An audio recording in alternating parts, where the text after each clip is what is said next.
एक बार की बात है, एक खूबसूरत तितली थी जिसका नाम था रंगीन पंख। ये तितली अपने रंग बिरंगे पंखों के लिए जानी जाती थी। ये तितली एक बड़े पेड़ के नीचे के फूलों पर बैठकर मधुपान कर रही थी। तभी एक छोटा लड़का उस पेड़ के पास आया।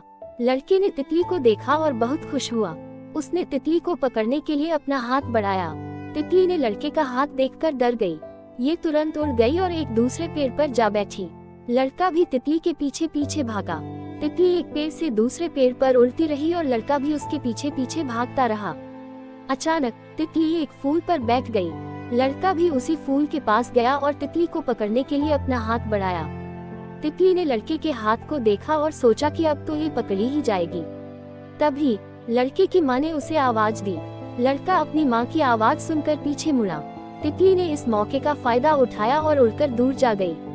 लड़का भी तितली के पीछे पीछे भागा, लेकिन वह तितली को नहीं पकड़ पाया। तितली एक फूल से दूसरे फूल पर उड़ती रही। ये तितली को बहुत मजा आ रहा था। ये सोच रही थी कि अगर ये लड़का इसे पकड़ लेता तो ये कभी उड़ नहीं पाती। तितली एक फूल पर बैठी और सोचने लगी कि जीवन में खुश रहना सबसे जरूरी है। अगर हम खुश हैं, तो हमें किसी से डरने की जरूरत नहीं है। हम अपने जीवन में जो चाहे उसे हासिल कर सकते हैं। तितली ने अपने जीवन में आगे बढ़ने का फैसला किया। यह अपने पंखों को फैलाकर आसमान में उड़ गई। ये तितली को बहुत खुशी हो रही थी। ये सोच रही थी कि यह अब दुनिया भर में घूमेगी और जीवन का आनंद लेगी। इस कहानी की सीख, जीवन में खुश रहना सबसे जरूरी है। अगर हम खुश हैं, तो हमें किसी से डरने की जरूरत नहीं है। हम अपने जीवन में जो चाहे उसे हासिल कर सकते हैं।